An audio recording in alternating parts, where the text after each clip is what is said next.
Now in its 9th year, this is GabNet, the Great American Broadcast Network. Talk like you've never heard it before.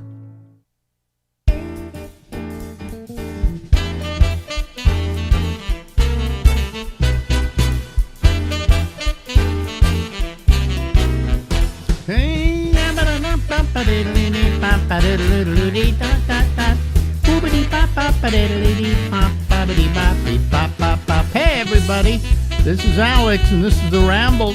Yeah, we go until midnight tonight from New York, New York. Ladies and gentlemen, there in Florida, the state that of course has given us so many immigrants here in New York, because they keep sending them up, and I don't know why we don't sue DeSantis. Anyway, is Lori Thompson, who is down there in Florida. She's usually outside, but not today because the temperature was in the 40s. And whenever the Fahrenheit begins with a 4, I move the action inside. Yeah. Wow. Yeah. What's our temperature today? Well, my temperature here is 40, about 40. Yeah. So people have, because we're Florida, first of all, most people have no conception of Florida's layout.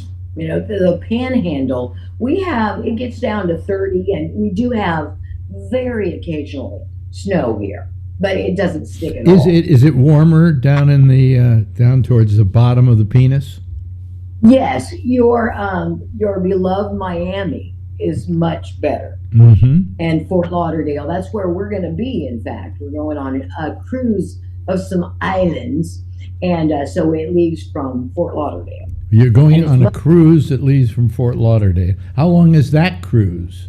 This is just an 8-day. This is just kind of just winter. 8 days little cruise. Winter bop. Aren't you getting tired of being on boats? I like it. I think people are acclimated from birth almost to water or land, and I've always enjoyed being on the water. So I keep hitting my microphone here. Yeah. What has it done to you? Yeah. Well, I should beat up on my microphone for all it's done for me for these years. Anyway, Marjorie. Your beloved We've talked about this before. We're going to come into some kind of money, and we're thinking about doing a lot of traveling. All right? Yeah. And I hope we get the money before I drop dead, so I can do the traveling. That would be beneficial. And every day, like today, I'm feeling slightly hoarse. Every day it's something. It's either my leg, but it's nothing that's going to kill me. Right. It's just going to annoy you until you finally take the I'm waiting for that day where I get a real bad backache. And so I decide to go to the doctor for it, and he checks it out, and he says, "Oh, it's cancer." Yeah. What do you mean? What is back cancer? What is that? Yeah, I know. And there is something called cancer of the fat. I don't know the medical term for it, but Julia Sweeney did a big bit on it. Wouldn't it be nice if you could get cancer of the fat? Now people just take Ozempic. They don't care. They just take Ozempic, and they think, well, if there's an easy way to lose weight, they'll try it. Yeah. A friend of mine used to threaten to buy the world's shortest weight loss book. Yeah. Eat less, move more. That's it. Let me see here. I want to change the background here because it's daytime where she is, but it's nighttime where I am, and that doesn't work. So there we go. You are. What a magician. Isn't that amazing? Pure magic. Pure, utter magic. Genie. Now I feel more awake now. And you're wearing a shirt that says "Buy." But Marjorie just doesn't like the idea of one of these boats with like 3,000 people on it. See, and a Ferris wheel. Right. Yeah. And a water slides, and those are Margaritaville cruises. Have all those amenities because they're aimed at families. Disney cruises have those kind of things. Amusement park. Well, there are cruises that say no kids, right?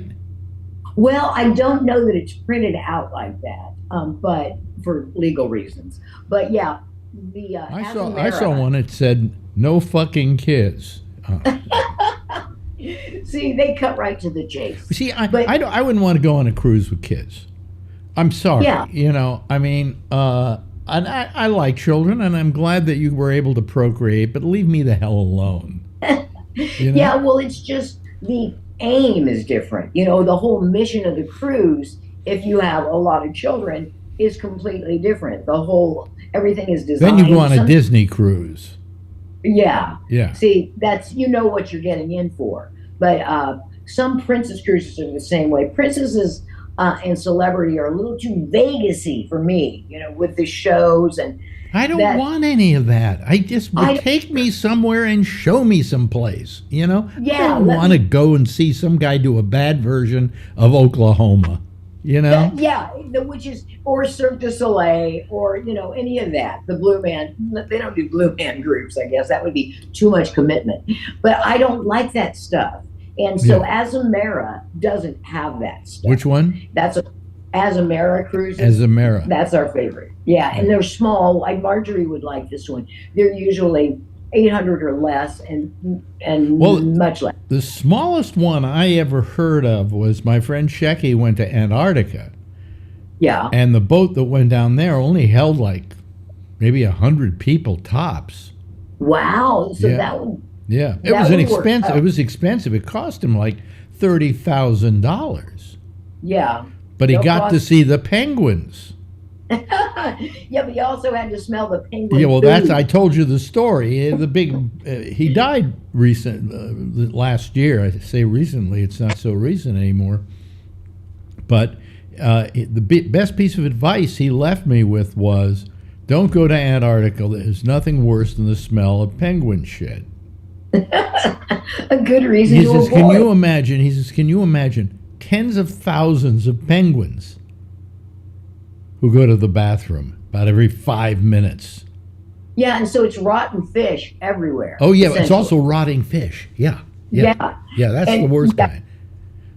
And cold doesn't appeal to me at all. I'll tell you, the worst smell. Do you remember somebody one day brought in an iguana, a big, huge iguana or something like that, or might have even been, what do they call them?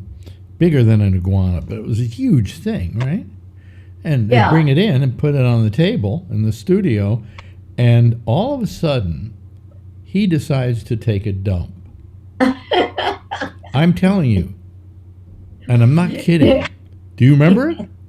I don't know. It was the worst smell I've ever smelled in my life. I mean, most things don't make me gag. I was starting to gag. This smell, I remember it now as I'm talking about it. You're haunted by its memory. Yeah. Yeah, because we went to Costa Rica. It was part of a cruise, and we went on a train through a banana plantation, which was really cool because you saw wildlife you wouldn't see. Like the sloths, from the time they eat something to the time it evacuates them, it's 30 days. So can you imagine how something smells after 30 days? Well, is it that they don't dump more than once every 30 days, or they just have very bad cases of constipation? Well, I think it's just their metabolism is so slow. Sloths don't do anything. Sloths are very slow.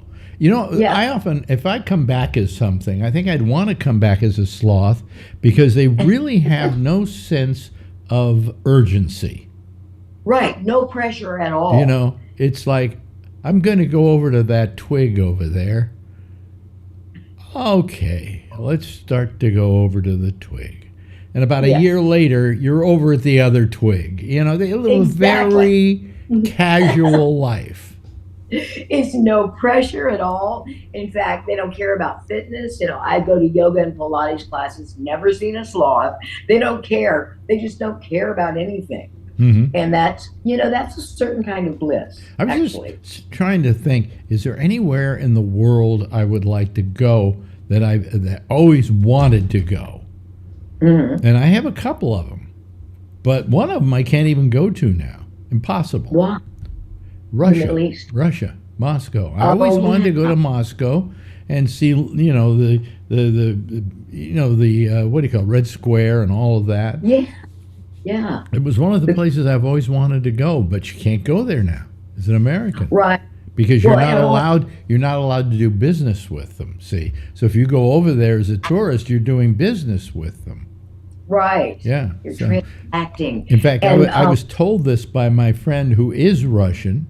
She is from Russia, and things are so bad now. She is going to be getting married, and she can't invite her mother to the wedding because her mother is in Russia, and she can't leave. Wow. Yeah. Now, what if you're an American there when the conflict breaks out, like the Ukrainian-Russian one? Mm-hmm. What if you're there? Does do ambassadors come and escort you home, or I think they probably kick you out of the country. Oh, okay.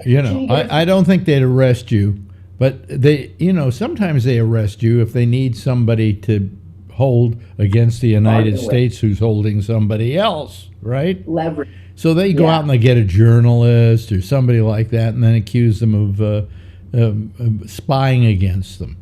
Misuse of a semicolon. It's called reporting, you assholes. Yeah, I wondered about that, conflicts that break out while you're abroad. Yeah. Because I have a friend, this older guy, who was very eccentric in Bloomington, and his name was Justice. And he was in Europe when the World War II broke out.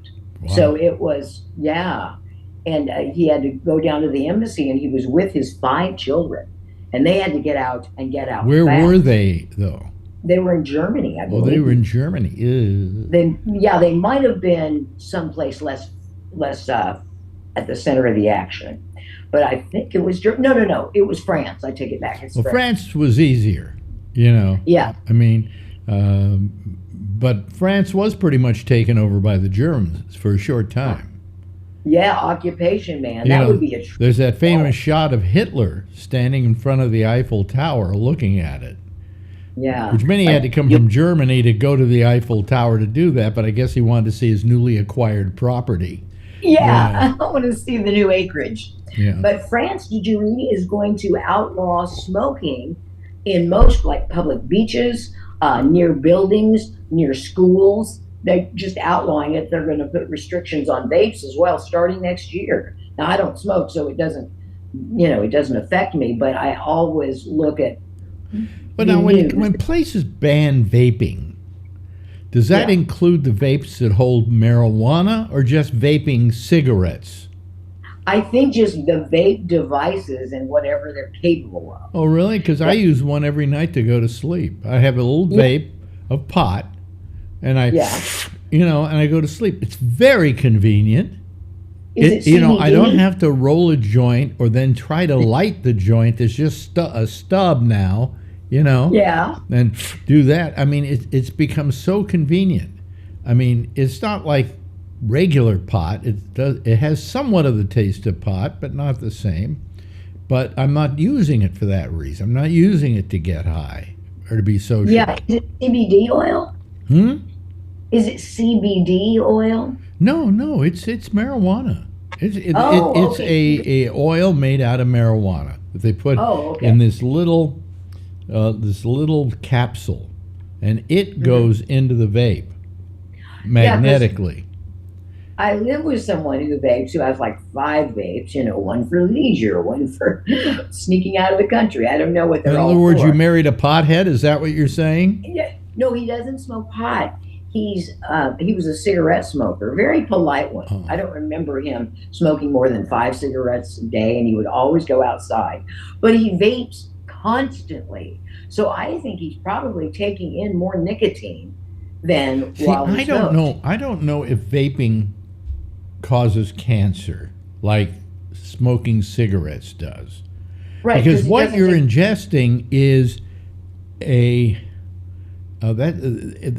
what's coming out the other end is like liquid or something. When you exhale what you vaped, it's not the same as if you smoked a cigarette. And it clings to your lungs. Well, it goes to your lungs too, but they're not the same kind of carcinogen. But I don't know. That's what I'm questioning. I mean, like they say, well, pot will never cause you to get cancer.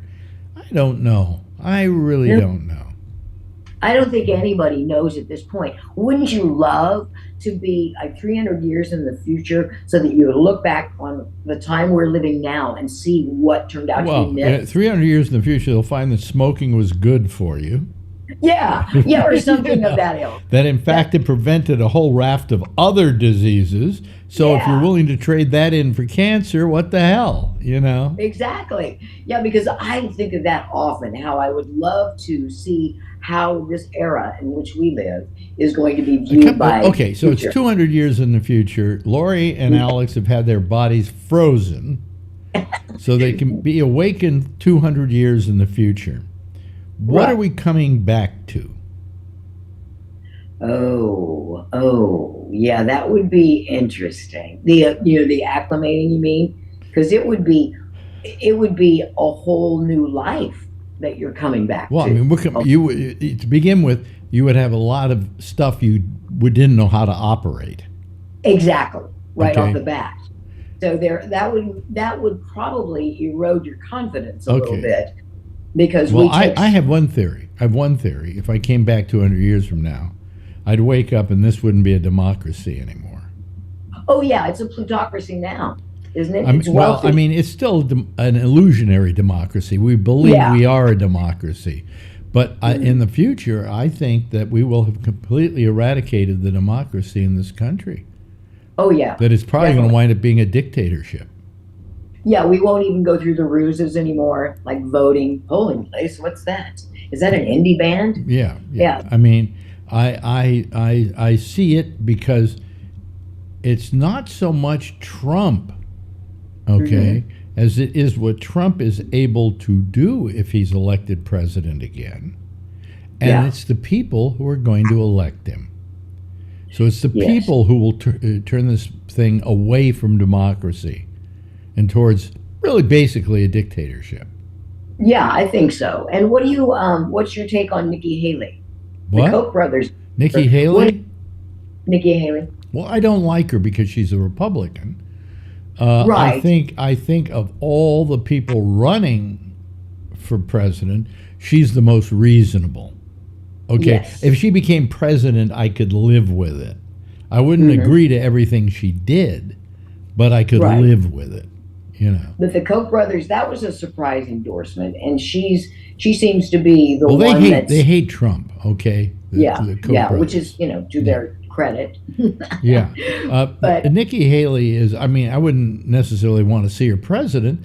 The question is, of all these people, do they have the qualifications? And nobody asks that question anymore. They certainly didn't ask it of Trump, They said, he was, because this country worships wealth and celebrity, and Trump had both in his pocket. That's what got him elected. And the fact is that that's not what you want to elect to be president. What you want to elect to be president, and I often said, the people who make the best presidents are governors, because they run their state as a microcosm of what running the United States would be. You still have to deal with budgets, you have to deal with this, you have to deal with that, Whereas if you're a senator, you don't have to deal with anything. You just have to get legislation passed. So senators and congressmen make the worst presidents, although Obama turned out to be okay. But he did bring somebody in like Joe Biden who knew the lay of the land to help him. And the other aspect is governorships are internships for the presidency when you think about it, because they have to do all the things you mentioned. Exactly. And Nikki Haley, I believe, was the governor, wasn't she? She was one of the Carolinas. Yeah, I believe. Yeah. So she has the experience. So let me put it this way: I wouldn't vote for her. I wouldn't want her to be president. I will do everything I can to make sure she doesn't become president. But if she becomes president, it's not like I'm going to wake up the next morning and say, "Oh my God." I will never forget the night that Trump won, and I went into the bedroom where Marjorie was asleep, and I was getting ready to hop into bed with her, and she said, "Oh, how did the election turn out?" I said, "Trump won." And she went, "Oh my God." I remember that. I just remember that. It was the one thing she just, what? It was just a shock. And you went to bed. I was doing news for a right-wing Mississippi station at the time, who were so pro-Trump, they dripped Trump.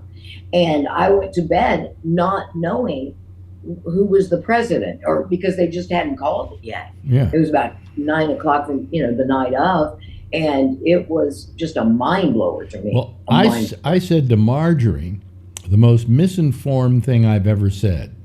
I said, but don't worry, let's see how he does. He might do okay. I mean, my feeling was this democracy, this country, in spite of all its flaws, can survive somebody like Donald Trump. Well, I don't think it can in a second term. If he wins again, I mean, I've seen a list of the things he says he wants to do, and it's all getting even. He is a vendetta-driven person. Yeah. And that's, man, when you put him in a second term, especially when there was a break. Yeah. He was president, break. Now he's had a chance to make all those other enemies in the interim. Yep. So that's what frightens me the most about him, is his vindictiveness. It's absolutely, yeah. But I have a list here of things that he wants to do, and he wants to completely revamp the Justice Department with all his people in it, Mm-hmm. Yeah, and those are just the ones he's telling us. But I want to know, okay, Donald, you're running for president. Would you please give a speech and tell us what you plan to do for the country? Instead of hiding behind. I know you've forgotten that little small thing, but we'd like to know what you're going to do for us. Yeah. Not what you're going to do for you. Did you see the debate? I watched the debate between Gavin Newsom, governor of California, and Ron DeSantis, governor of Florida. It was funny. I didn't watch it when it was live, and then I went looking for it online in its entirety, and I can't find it. Well, all they did was talk over each other. I could not watch it. That was the fault. That was the fault of what's his name? The moderator, Hannity. Sean Hannity, because the moderator is supposed to jump in and say, look, the next one of you that does this, I'm going to I just hold it and let the other guys speak. The other thing they didn't do is they could say to them, when the other person is talking, we're going to cut your mic. What they did is they didn't cut the mics. Right. You have to enforce that, because people won't do it. Even if their intentions are good, they will not it's an impulse. So voluntarily, they can't. Who do you think won that debate? Who do I think won? Yeah. To be honest, yeah. I stopped watching it after about 17 minutes because I just couldn't take the interruptions. I thought, I'll just read the synopsis. They just kept talking over each other. Yeah. It drove me insane. Well, that was the fault of the moderator and the people who were running the show. They should have told them ahead of time, when somebody else is talking, we're going to have their mic on, and we're going to turn your mic off. So don't even try to start talking. Yeah, I deduced that it was a production flaw. Well, because if you say to somebody, okay, our first question is this, blah, blah, blah. What do you think, Governor Newsom? And then he starts talking, and DeSantis starts interrupting him. Yeah. If DeSantis's mic was off, it wouldn't matter whether he was interrupting him or not. Exactly. Time people, time the candidates, so you're going to have this much for this to answer, and then cut the mics, because it was unwatchable, I thought. And I usually don't like to read synopsis. Well, the small amount I did watch, I think Newsom held himself up pretty well in that situation. He does. He was a little less reactionary. I mean, he had some sense of reserve. You can put him up against anybody, and he's so good looking, and he has such charisma that they can't win. He could completely say nothing right and get away with it because he's Gavin Newsom. Yeah, and I thought he did a good job. I mean, I knew him socially when we were in California, when we were in San Francisco, and he had a really good restaurant called Plump Jack. I mean, by good, I don't know about the food. I wouldn't rave about the food, but it was just a fun social scene. because you never knew who you'd see there. By the way, And, I just looked at our time here, and we are running out of time. Isn't that amazing? Bingo, bingo, we did it. Bingo. Terrific. Yeah. Oh, that's another thing about Florida, that you never have to worry about moving more than a block without an opportunity to stop for bingo. Well, then it'd be a good place for a sloth to move in. Yes. That's what they call a callback in comedy, folks. But See you next time. okay. Bye. Now in its 9th year, this is GabNet, the Great American Broadcast Network. Talk like you've never heard it before. Okay, that's Lori Thompson. Nobody better. I love her. I just love her. I love her to death. And we spent a lot of our life together, that woman and I. You know, if I had a girlfriend or I had a wife or whatever, I spent more time in my life with Lori Thompson than with anybody else. I mean, it's amazing.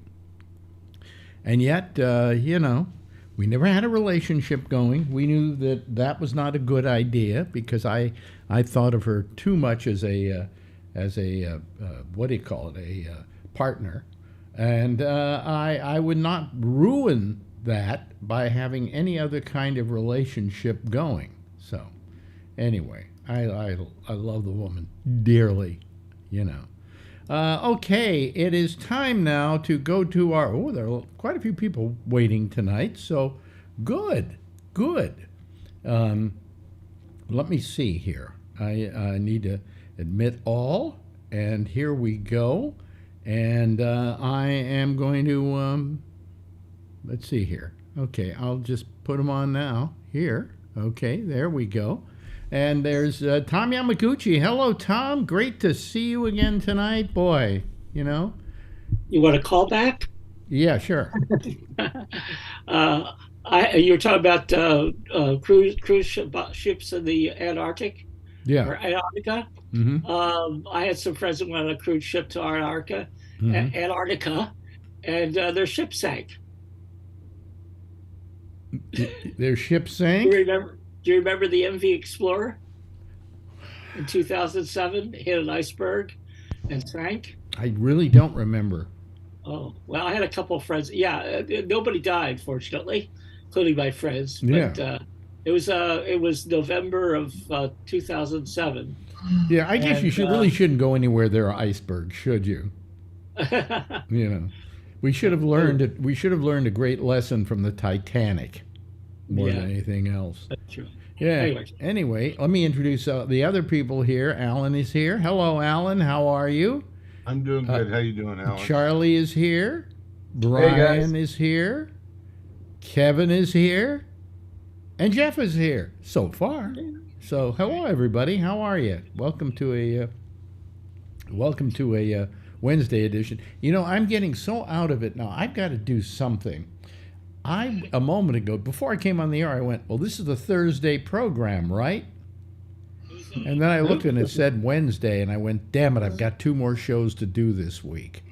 You know, I mean, it's gotten to the point where because I don't have a job, I don't have that kind of, you know, when you have a job, you say, hey, it's Monday, I got to go to work. The other people Jeff. Oh. Charlie is here. Dwayne is here. Jeff. But who on the panel has a job? Jeff, just absolutely kill your. What was that all about? Alex, you said that because you don't have a job and blah blah blah blah blah. But who on the panel has a job? Tom has a job. Charlie has half a job. Yeah, well, Charlie has half a job. Do you lose track of the days? Like what day this is? Like you woke up this morning and went, I don't know what day it is. Charlie? Not me. Not you. Okay, well, you're a nuclear physicist. I always know what day it is. You're an astrophysicist or whatever, so, yeah. But see, Alex, if you had football in your life, you'd know what day Sunday is. Yep. Oh, boy. Going to get that one, huh? Yeah. Well, I know what Sunday is. That's the day 60 Minutes is on, which goes on like a half an hour late because of fucking football. Not in the West Coast. That's what gets me mad, though. Out here in New York, they never, they go, well, we're going to do this, and we're going to, here's the time that 60 Minutes is going to go on, and they adapt to it. They say 7:30 instead of 7 o'clock, right? Because the football game will run to a certain time. It never runs to that certain time. It always runs over. One week, it was an hour and 15 minutes over. Okay? Yeah, it was overtime. Drag it over. Yeah, well, screw you and your overtime. I want my 60 minutes. Here's my suggestion of what CBS should do. They've got their own internet network. Put 60 Minutes on there at the right time if we want to go watch it, and then put it on your lousy network whenever you want to put it on. Does that make sense? The problem is a lot of football fans like 60 Minutes too. So Well, that's great. That's wonderful. But they'll be able to watch it after football. But if I want to watch it at 7 o'clock, they should run it on like Paramount Plus at 7 o'clock for me. Or move football to Monday. Or just get rid of football oh, excuse me. I don't want to make anybody here cry. I'm sorry. You're gonna get demonetized. Yeah. As people know, I'm not. I'll tell you, I'm not that fond of football. Yeah. I love baseball. I think I'm not a big, I'm not a fan that I watch baseball continually, or I even tell you who's was in the World Series this year. But I like, whenever I watch a game, I enjoy it. And one of the reasons is it's easy to understand. The first time I ever saw baseball, I understood it, and I was like 5 years old at the time. So whatever.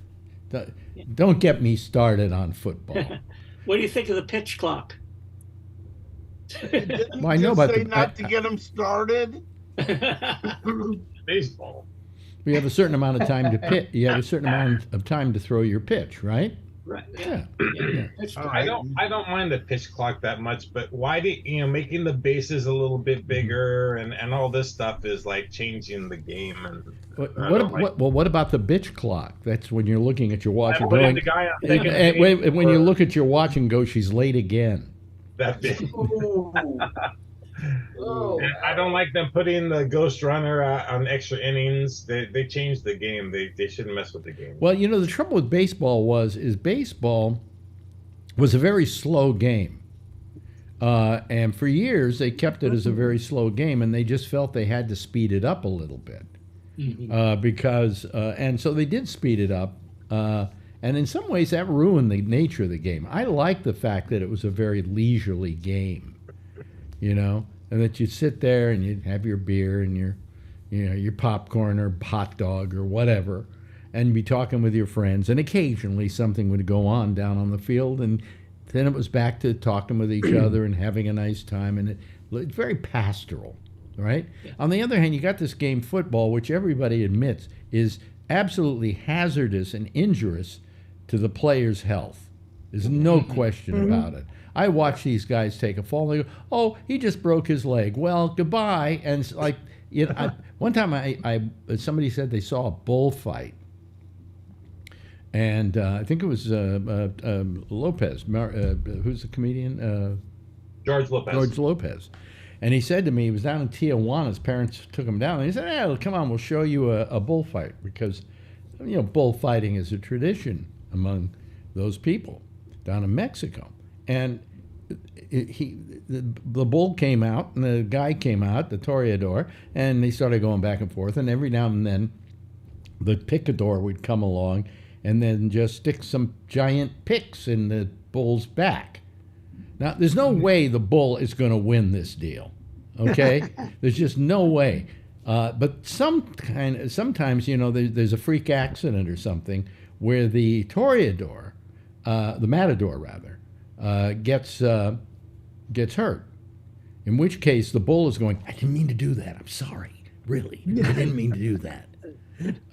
But they put this bull through all this torture, and then finally, after it's all over, he's dead, and everybody's going, "Yay, Toro!" Like they're cheering him now. Cheer him while he's alive.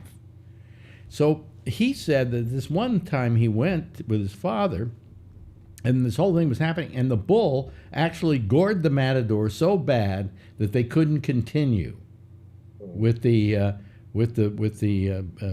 fight, with the bullfight.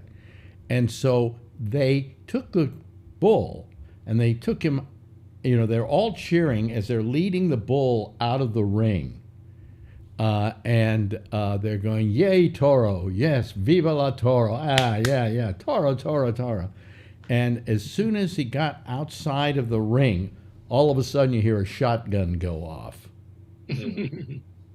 I don't know what this had to do with the story I was just telling. I can't remember why I got into that, but it's somewhat like that.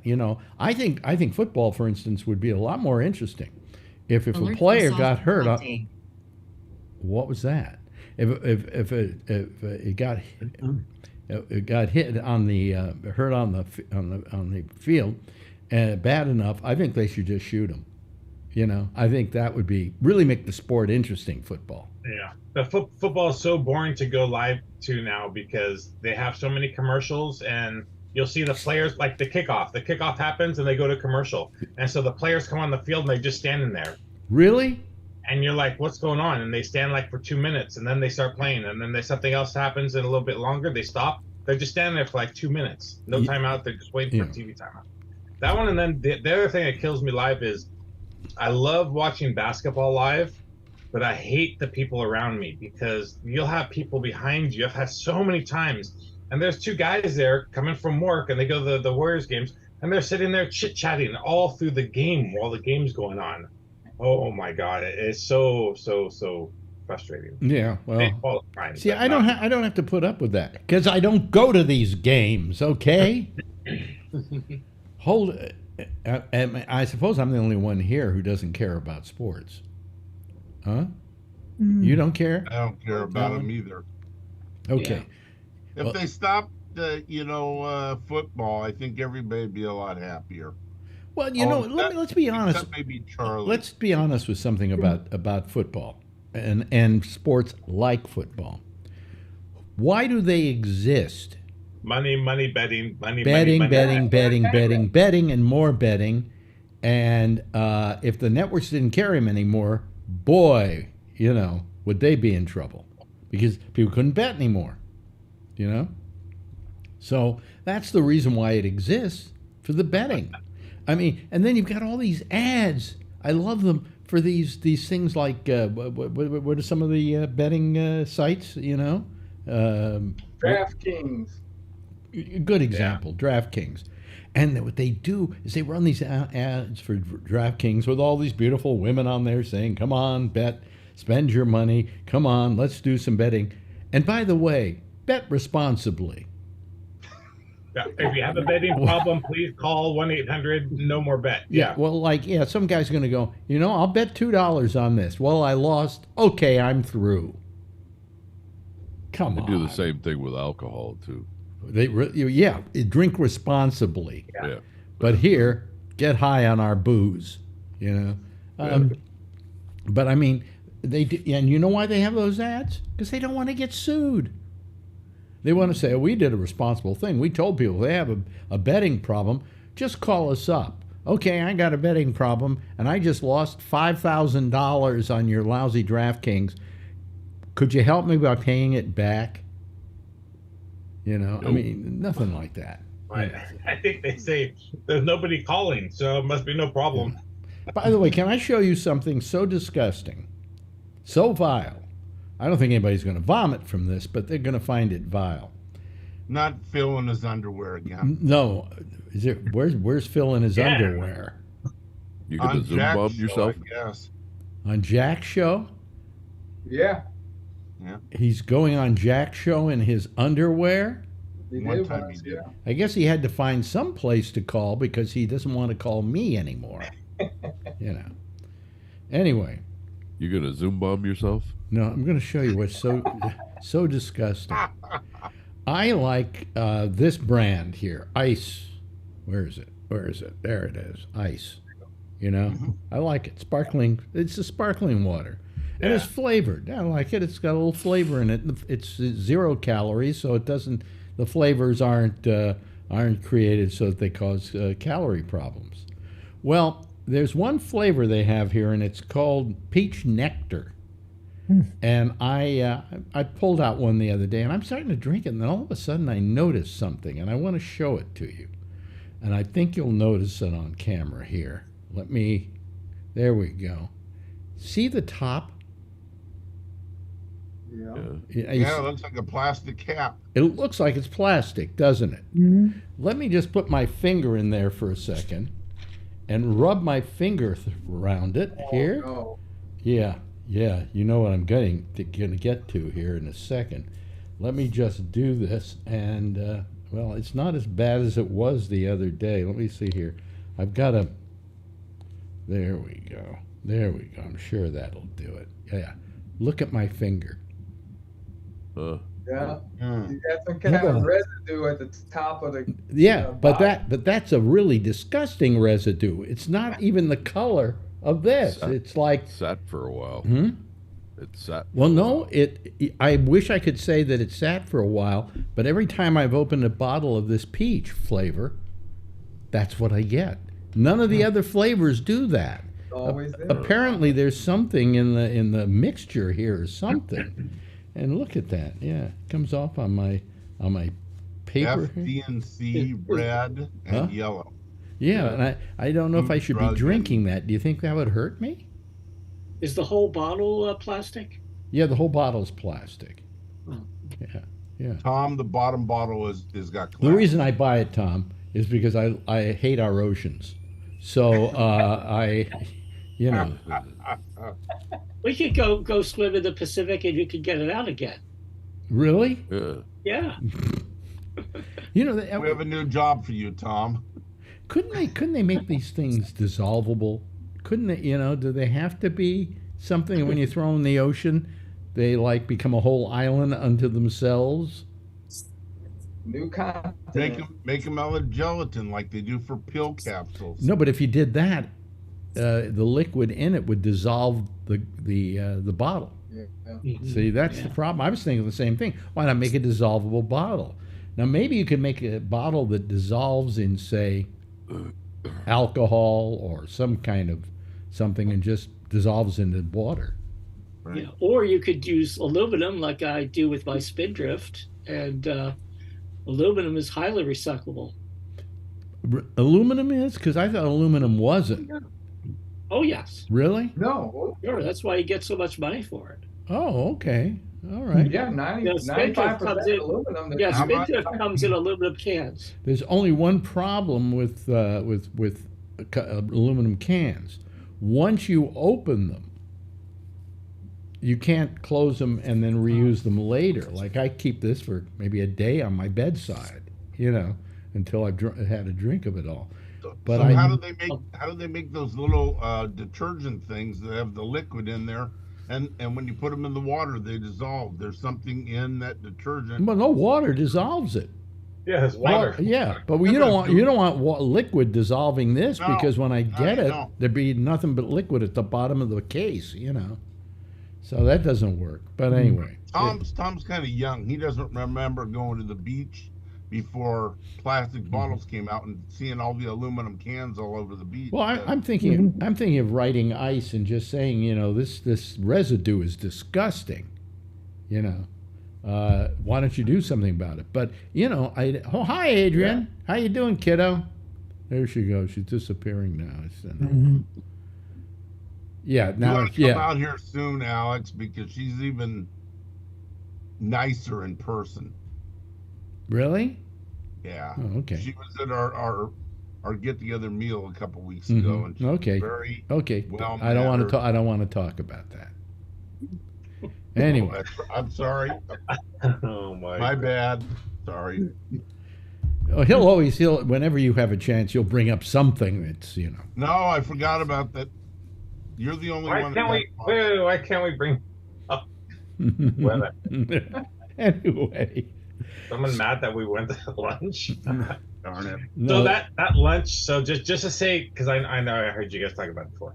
So just for the record, Steve Fox and I were the ones that were meeting up together because we're gonna play cars with each other. Show each other the car. And then somehow we say we'll see if Phil and Alan want to go, and that's it. And that's what happened. So it gave you an opportunity to take a picture of my van and then turn it into a scenario the next morning, which was really funny. Yeah, well, I don't know. I mean, call me. I don't know. I don't know what the word is here, but Prude. Prude? No, it wouldn't be a prude. What would you call it? I don't think it was out of malice. I think. Well, no, I do. You don't know Phil as well as I do. I think it was. Really? Yeah, I think I saw subconsciously that's what was in his head, and I took it that way, you know, and plus the fact, what do I care about Phil? He doesn't call this show anymore. He'll call Jack's, but he won't call mine. You know, he's got time to call Jack's show. What? He says the reason he doesn't call the show anymore is he's tired of people saying that he talks over people. Well, he does. He even does come it on the telephone when we talk. What? When we talk, he does it on the telephone. Yeah. Every day. Yeah. Yeah. Well, I don't want to talk about Phil when he's not here, but he's never You guys going to watch be. the debate He's tonight? never going to be here, so I suppose it's good to talk about him because Did you he's watch the never debate tonight? never going to call the show. What? Did you watch the debate tonight? Wait a minute. Hold on a second, Tom. Did you? Yeah, I was just saying, maybe I like to bring up a subject of a possible get together, and that is Buddy Love is going to be doing his Christmas show again this year at the chapel in San Francisco, Mm-hmm. and it's going to be on the Saturday before Christmas, the 23rd. And I went a couple years ago. Well, actually several years ago. I went by myself. It was a great show. I had fun. And I was just wondering if there's anybody on the panel or listening that would like to go to this year's show. We could make it a get together. Hey, Jeff, you want to go? I'm gonna fly right over. Great, terrific. Come on out. Anyway, can I give my email address and anybody that's interested to Sure. let me know? Also, if you don't mind people writing you who you don't even know, but go ahead. Well, I wouldn't do it that over the happens air. all Well, the no, time. you can give it if you don't mind getting a whole bunch of spam from people. You know. Well, I get spam anyway. So the email address is Tom Yamaguchi. That's TOMYAMAGUCHI Mhm. at mac.com. That's MAC.com. Mm-hmm. And if you're interested in going to see Buddy Love, we'll meet there at the chapel, which used to be my college. Okay. When is it, Tom? When is it? It's the 23rd. Yeah, it's actually a very good show. You know. It's a great show. Yeah. He's a great performer. Yeah, I've seen him several times with Alex and stuff. Yeah. Yeah. Yeah. So let me know. Let me see here. Oh, I got a couple of things. I got one thing here. Every now and then I see something. But if we go, don't send him a picture. No, that's okay. That's okay. Well, you know, I mean, let's face it. Phil doesn't call this program. He would rather go on Jack's show. Somehow that's easy. And by the way, he's going to interrupt people on Jack's show, so it doesn't really matter, you know. Anyway, I saw this today. Restaurants. Two things. In the second lawsuit of its kind, a family says a man died after drinking Panera's caffeinated lemonade. And that's who makes that stuff that you drink. The No. ice No. Spartan, isn't it? No. Panera lemonade. Anybody go to Panera? I Yeah, go sometimes. a lot. Yeah. Work gets this stuff a lot. Yeah. They Well, have good sandwiches and if you stuff. don't like people who work with you, order the lemonade, the caffeinated lemonade. Great advice. Yeah, I just drink Dr. Pepper, so I never have to worry about that. You know what? I don't think they're going to win this suit. I think the caffeinated lemonade, it's caffeinated. They say it's caffeinated. Some people don't tolerate caffeine very well, but I doubt if the caffeinated lemonade killed him. I think what killed him was Panera's sandwiches. That's what I think killed him.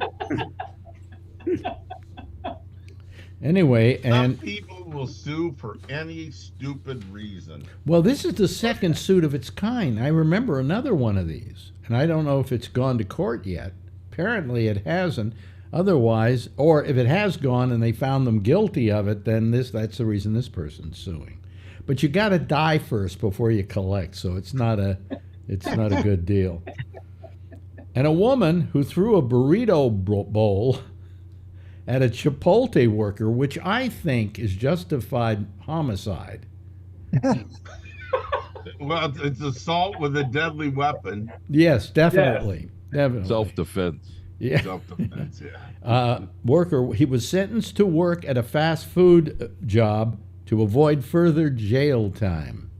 Yep. Yep. What do you mean? Do you know this story?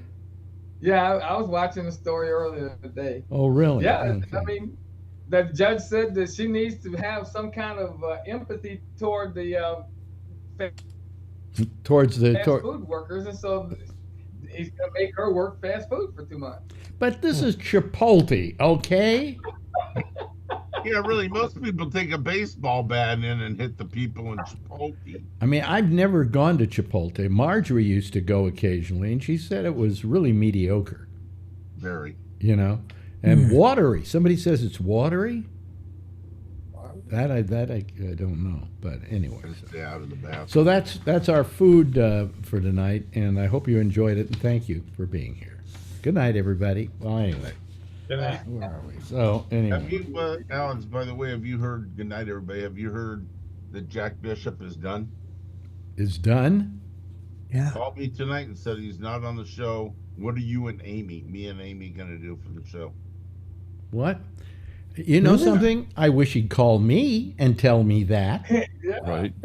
You know, I wish Yeah, he'd I inform me. said- After all, it's my little network, and I have to know what's going on. Yeah, I don't understand why he calls. You know, he texts me, and then I called him, and he calls me back. And what are you and Amy going to do for the show? I'm not doing the show anymore. I'm like, does Alex know this? I'm going to let him know. Oh yeah. Well, when Yeah. it's When? when, you know, you should let me know before we go on the, before we close this show off. Yep. You know. Well, No, you know what happened. Okay, I'll tell you what happened. okay. Last night, 2 nights ago, I get a note from him that says, after he did the show, I can't find the file. All right. So I didn't answer the message because I'm just tired of having to help him every single night. This has been going on for weeks now. Every night I've had to put out a fire for him. And as long as I keep putting out fires for him, he's not going to put out the fire himself. Okay? Oh, I can't find this. I'll tell Alex I can't find it. Let him find it. You know, I've got other things to do, like go to sleep. That might be one possibility. Take You a know. dump. That would be. Take a dump. That's another possibility. So this happened, what was it, on Monday night. He can't find the file. So I don't reply to him. And about a half hour after the show was over, I can go onto his machine and look at his stuff. And I immediately found the file, exactly where it's supposed to be. And I put it, you know, dragged it down, put it up on here, and then put it up on the shows, you know, the on-demand thing, and a few other things, places I have to place it, like on the network and so on and so forth. Last night, I get a message from him. I can't make Zoom work. I can't make Skype work. I can't make butt, which is the encoder, work. He can't make his butt work. And I can't, what was the other one? Oh, we have a thing called remote PC that goes to the machine here that serves the programs, okay? And so he says, I can't get any of those to work. And I just didn't even answer the call. I didn't want to know from it. I didn't want to understand what was going on. I mean, you know, he's going to want me to fix it again. And my feeling is, hey, figure it out for yourself. It's a simple fix. So anyway, about half hour later, when he wasn't looking, I guess, I went onto his machine and tried each and every one of those things, and they all worked. What had happened was, I don't know what happened. Maybe the internet was down momentarily or whatever. And as soon as he can't do it, it's immediately, I can't do it. Alex, you do it for me. You know, and I'm not here to do that. I mean, and for years he was able to do all of this without any problems. And I think he has certain, what could we call it? Disabilities. Diminished abilities that is causing him to not be able to comprehend how these things work. I mean, they all work very simply. He did them for 7 years, for the most part, without a hitch. In the beginning, I had to teach him how to do it, but after I got him teaching how to do it, he was fine. All of a sudden, after he got really ill, you know, he started having problems where I had to answer it every night. And now it's let Amy do the show. Now, I was very happy when Amy did the show.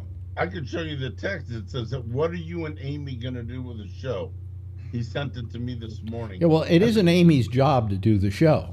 Amy also has a life, okay? Right. You know? Right. And the fact that I'm not even being told that he's not going to do a show tonight, I wouldn't know. I don't see any messages here that tell me that. And don't bother sending me one now, you know, Jack. The reason he isn't going to do a show tonight is he can't figure out how to make those things work. Right. You know, and it's a very simple thing. I mean, hell, I could teach you in a couple of minutes. You know, so anyway, I mean, last night Amy saw that there wasn't a show, so she did a show. I didn't know about it, so I couldn't post it and all of that. But I talked to her today. Wait, Jack, what? I didn't do a show last night. No. He called me 10 times while I was umpiring. I can't answer the phone while I'm umpiring. But call after call from Gavnet. He was trying to find out what time to do the show, Charlie. Your fault, Charlie. Now you quit. You should have picked up. Well, you know, well, I also feel sorry for you guys who have stuck with him all these years. It's kind of like he's giving up on you, you know, and ultimately, I mean, you know why one of the reasons I keep doing this? For Tony. He's our. Yeah, I mean, I would miss you, Alex. I would. He's our poster child. Yeah, ladies and I'm gentlemen. adopted. Yeah, Please, I'm reading it, and I was please watching listen to this program so that Tony will have something to do with his pathetic little life. You know. Exactly. But no, I mean, I do it. I do it because you guys seem to enjoy it. I enjoy you guys and women who call occasionally. And I enjoy it, so that's why I do it. I'm doing it for you. I'm doing it for the audience. I'm doing it additionally for me, but that's not the main reason. I'm not doing it for me. I never did radio for me. I do it for the audience. You know. So anyway, I just I just feel there's a complete lack of respect that I get when I don't even get. He's telling you. You know, oh, well, I'm not doing the show anymore. Amy and you are going to do the show. Well, number one, of course, I don't mind Amy doing the show when he's not there. But is it his job to program this network and decide what the shows are going to be? And, that Amy has suddenly got a show. And, quite frankly, she was so good at it that I wouldn't mind her doing it every night. But I don't think she wants to. So... Anyway, I'm very surprised at that. But anyway, last night was just a hoot because the machine, everything worked. He could have done a show last night, but he just gave up because why? Alex will bail me out. Yeah, I mean, geez. Give me Tony's number for text. And if he call me, I'll speak to him. He called me one time. He should call you and get permission to not do the show tonight then. I mean, I'll talk to him. I was helping him once. I felt bad for him. He was doing good, but I think he was a little ill at the time. Well, I've stuck with him. He has not been well, and I've stuck with him. I've through thick and thin. And the fact that he respects me so little that he doesn't even let me know say to me what he said to Jack, not to Jack, to oh boy, to Alan. That really bothers me. Would you give Alan a shot, Alex, or no? Never. Really? No. He might be okay. What do you mean? If you got this idea that anybody can do a show, I mean, to begin with, no, but I was just... Jack is a seasoned professional. Okay, I am a seasoned professional. Oh, I know that. Yeah, I'm just saying, like, off the cuff, though. No good. Alan, what have you done in radio? 0. Okay, so there's your answer right there. I thought maybe you think it's that easy? You want to do it? I'll just sit back. You can finish. Do it. I just you can host the show. I'll sit back here and let's listen to Tony. That would be it. I would get you notes and stuff like that. Listen to Tony host the show. What are we going to talk about, Alex? He said, get rid of him already. Coffee first. Then you know what I was going to tell you? Give him some coffee and he'll host his own show. I actually got coffee. I get you coffee for you, Alex. What do you want to eat? Oh, you know what I was going to tell you, Alex? I was going to ask this to you. My brother was so disgusted because he was watching that Sean Hannity with Trump. We wanted to break the TV set, I'm telling you. He was basically calling Biden incompetent, and he's going right along for the ride. I mean, I can't get over this nonsense now. Well, you know what bothers me about, I saw a little bit of that where I was so Trump said he was going to be a dictator from day one. Yeah. That wasn't exactly what he said. He said, on day one, I will be a dictator. He said, after that, I won't be, basically. But still, even indicating that for one day, you're going to be a dictator. As a matter of fact, in the history of dictators, they usually are a dictator for one day, and then all of a sudden they get the army together and they stay dictator forever. Yeah. I mean, I couldn't believe what I was watching. It's like, it's just... I can't believe him even saying that in an election year. Yeah, it's like, I was going to tell you, it's bizarre world when you're watching it. Vote for me, I'll be a dictator. What? Vote for me, I'm going to get even with my enemies. That's what all his speeches are about. There are no speeches about... Yeah, it's like he's got scores to settle. No, like, but he has, in all his speeches, he never talks about what he's going to do for America. What his new plan for America would be in his next term if he was elected. Instead, it's all the people he's going to get even with. And, I mean, come on, folks. I mean, are you so moronic you're going to vote for this guy? Well, if you are, I got some really swampland out in Jersey that I'll sell you, I mean, it's amazing. He's going to take away everybody's health insurance. Yeah. What? He wants to take away our health insurance? He wants to stop the effect. Day one, he's going to get rid of Obamacare. Well, don't worry. My union did the same thing to me. So, Yes. Yeah. But I mean, it's saying just saying that. Even if you believe that, saying it when you're running for president. Like, what do you make it? Like, what? I couldn't believe what I was watching. And it's like, what am I? And Hannity's sitting there with his mouth open, like, yeah, you're right. Like, what is he talking about? Well, I actually believe that given enough time, Trump is going to do something, which is just a colossal gaffe. Okay? I really think so. I think that he's ready to make the major mistake because what's happened is he's starting to live in this crazy world. He's going nuts, and he's beginning to believe he can get away with anything. This is just an example of it. Hey, I'll say I'll be a dictator, and everybody will still vote for me. And it was like so flabbergasted when he was saying it. It isn't like this morning because he said that last night. His numbers have suddenly precipitously tanked. Stay there for another 8 days. Well, anyway, so somebody's going somewhere. What? I hear somebody's going for 8 days somewhere. Yeah. Hopefully Trump goes in the clink. Yeah. I mean, I just couldn't get over that. Like, Alex, did you ever think you'd see, like, in an election year coming up, any of this? Is this like dwarfing Nixon on every level and Watergate and all this? Nixon was an entirely different situation. To begin with Nixon, you had a guy who, in spite of everything we hated about Nixon, did have a respect for the office and for the Constitution and for the United States. It's just that he couldn't help himself when it came to breaking into like the Democratic committee to see what they had on him. He had me paranoid. It's the same thing he did when he was in college.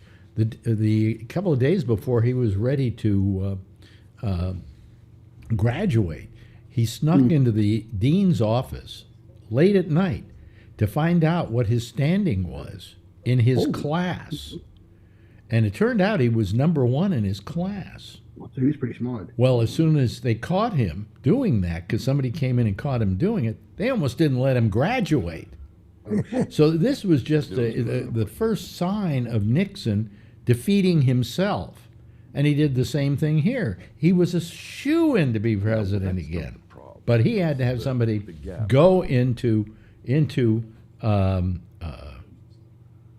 the committee and break into the committee and see what kind of information they had on him.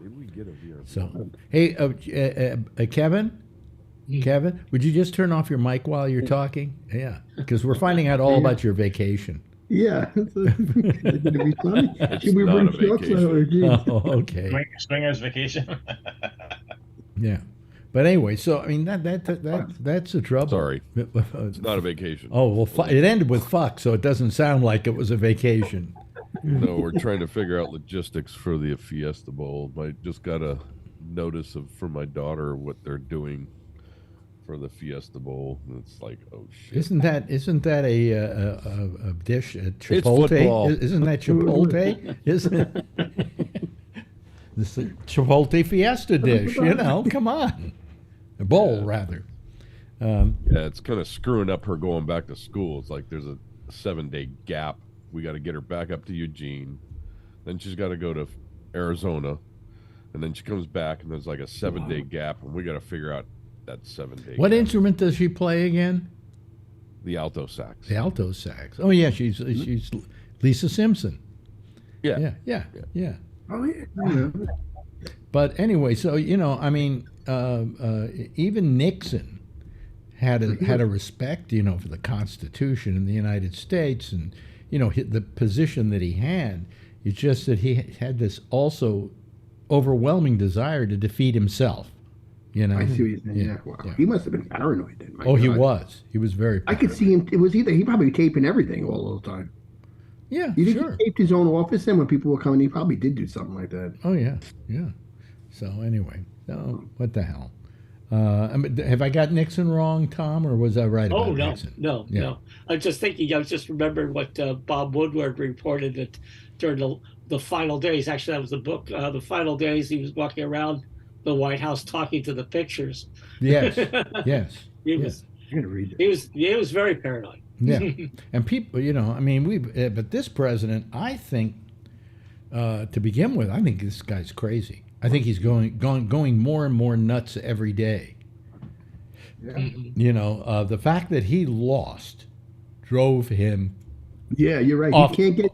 Do you think he realizes he lost, Alex, and they just won't admit it, or you think it's just his he can never be? Part of him, I think, doesn't want to believe he lost, and part of him definitely knows he did. Mm-hmm.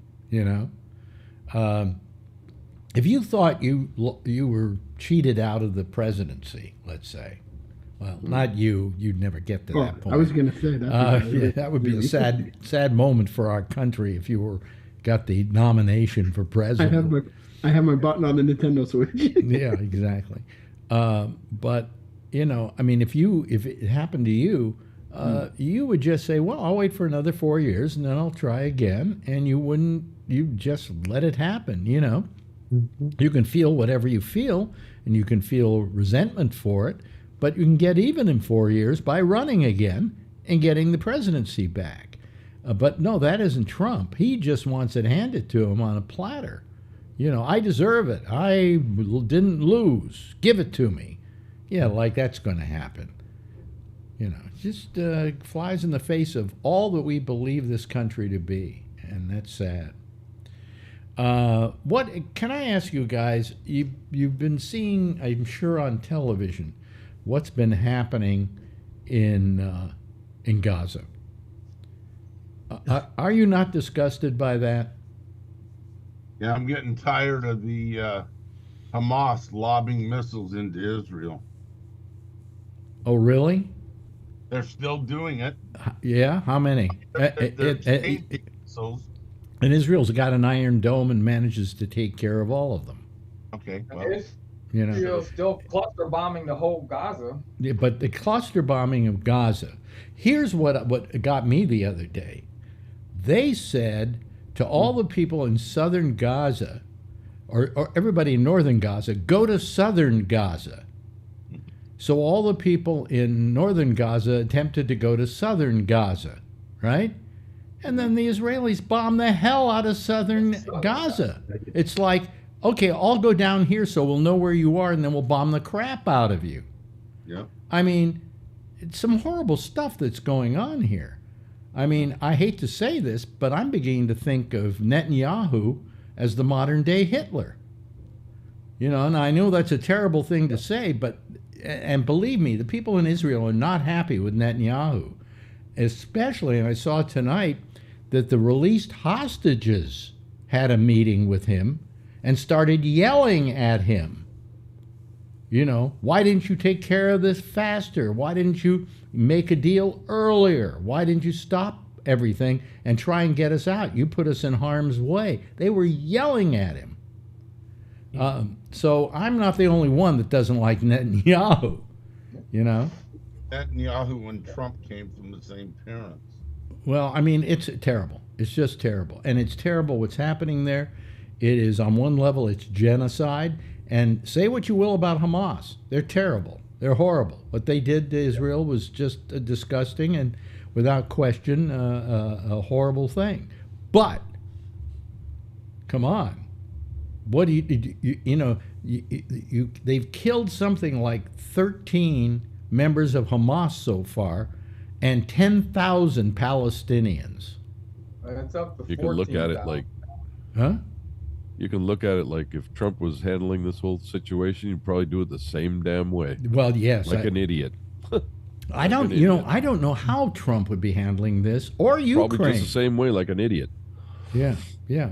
But, I mean, I think that our president, I think, should probably put the hammer down and say, look, you know, we want to support Israel, but we can't support you in this genocide that you're managing to accomplish in Gaza. And then, what's his name? Netanyahu has pretty much said, once we win this thing, we're going to run Gaza. Yeah. Well, isn't that the taking over of another country? You know? I mean, it's horrible. And the Palestinians don't deserve this. The Palestinian people have had enough problems over the years without this. Now, anybody disagree with me? Come on.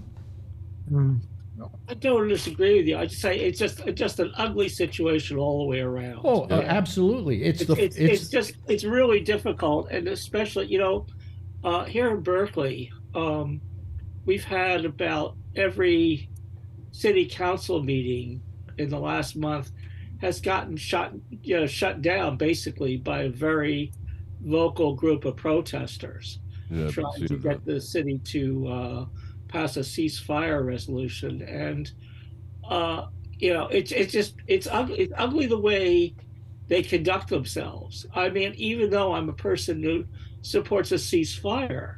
Well, here's the stupidity. And you know, I really. What? Wait a minute. We lost your voice. We lost your mic. We lost your audio, mic. Tom. You lost your audio. I think you may have touched your audio button. Hold on a second. Let me send him a little thing here so that he. Let me see here. It said internet connection's unstable in the middle of my screen. Really? I'm not getting that here. On Comcast is what that probably means. Yeah, let me see here. Let me see here. Harris are winning. Put my pen chat. It says my internet connection. There you go. So there you are. There, you're fine now. You're fine. Okay, I should have a good connection. I've got my own internet now. I know. Anyway. I've got my own. My mom's right here next to me. Yeah, but So, anyway, I don't know finish why. what you were saying. Oh, I'm sorry. Yeah. So as I said, this group of many of them are UC Berkeley students have been shutting down the city council. Are they pro-Israel or pro-Palestinian, or are they both? They're pro-Palestinian. Yeah.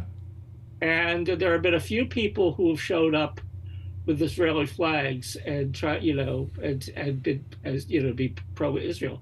It has just gotten so ugly. And I was just going to say that there's this fine line between, just say, yes, I'm pro-Palestinian, but or I'm anti-Israel, but I'm not anti-Semitic. But when people start talking, I think if you've when people start talking, then that anti-Semitism really leaks in there, and it really bothers me. Well, I think if you've listened to me over the years, occasionally you've heard me actually go into my whole feeling about Israel. Oh yes, and my great fear about Israel is I said, I'm a Jew, and one day Israel, which calls itself a Jewish nation, which is not right. It's a Zionist nation, and it's Israeli. The people who live there are Israelis. I am a Jew. I live in the United States. I was born and raised here. I'm an American Jew. I am not an Israeli. And I said, one day, Israel, because it's a country and it's a political entity, is going to do something disastrously wrong. And then I, as a Jew in America, am going to be blamed for that. And we're going to see a big rash of anti-Semitism in this country. I called it absolutely right. That's exactly what's happening. And I, please don't associate me with Israel. I don't want to be associated with their politics. I think they're really screwed lately. But and don't think that I am anti-Semitic. I can't be. I'm Jewish. Yeah. Don't think I'm anti-Semitic because I'm pro-Palestinian. I've always been pro-Palestinian. And a number of Jewish residents have spoken, say I am anti-Israel. I'm anti-Zionism. Yeah. And I can understand that, but as I said, there's a fine line. Something I got to tell you, there's an argument to be made for the fact that people who have been oppressed, as the Jews were during World War II, and eventually, if they, in this case, have taken on a nation after many, many years, take on the, how can we call it, the clothing or the attitude of their oppressors, because they saw that it worked, and that I think that this is what's happened. I mean, more and more, Netanyahu is acting like a Hitler, okay? Plain and simple. But he had that template to work from, because this is somebody who managed to, set asunder the whole race. And you see that your oppressor managed to oppress you. Now that you're free, eventually you kind of become oppressor of other people. It's very strange. I think if we look through history, it happens a lot. But I think that if I were in Israel right now, I'd be fighting to get Netanyahu to get out of office, get somebody in there who wants to start solving this problem once and for all, and coming up with a solution in order to make sure two-state solution, and do it in good faith, and make it so that everybody in Israel is safe from this sort of thing, because you're getting along with the other side, and it can be done. Hamas is simply a last-ditch effort on the part of the Palestinians to have somebody representing them who's hard-ass. The only thing is they got too hard-ass, okay? And the Palestinians know that too. The Palestinians hate Hamas, okay? Just like the Israelis are getting to hate Netanyahu. So why not shut both those sides down, get rid of Hamas and get rid of Netanyahu, and get all these people talking together and make that part of the world safe for the people who live there by getting along and figuring out how to solve this problem, I don't know there's anybody or any group who've been able to do that. No, nobody's been able to do that because everybody's been taking sides. The United States for years has just been taking sides. And I've claimed for years that the reason America has taken sides with the Israelis is because they believe an old anti-Semitic trope, and that is that the Jews have money. and they don't want to upset the Jews in America because they've got money. Well, we don't have money. You know, I'm not a rich Jew, and most of the Jews I know do not come under the classification of wealthy, but there is this trope, there is this myth, and it's an anti-Semitic myth that Jews have money, and so therefore they don't want to do anything to upset us. They think I'm going to get upset if Biden says, hey, stop it, Israel. Quite frankly, I'd vote for him next time for sure, you know. Yeah. So anyway, excuse me, but it's just been getting to me every time I see, you know, kids having arms blown off and, you know, killed and I mean, what's left of Gaza? You know, it's just a dust bowl. That's all that's left. Do the Palestinians deserve that? And this is so you can get 13 members of Hamas? Are you kidding me? Yeah, it's overkill. It's overkill. Anyway, gee, I wonder if I were saying this and I really had a career, if I wouldn't have one tomorrow. You know? Interesting. You think would they let you, if you said this on the air, Alex, would they pull you aside after the show? I think they pull me off the air. Oh, really? No, I don't think so. I think so. I think so. No, I hear other hosts that express the same opinion. Really? Sure. Oh, they call you into the office like and say, hey, what's going on? You know. The ones I've heard do that have all been. Well, they always used to call me into the office and ask me what yeah? the hell's going on. So, you know, this would just be another day for me, you know. Anyway, so, you know, I just am tired of every night. I mean, and I see these kids.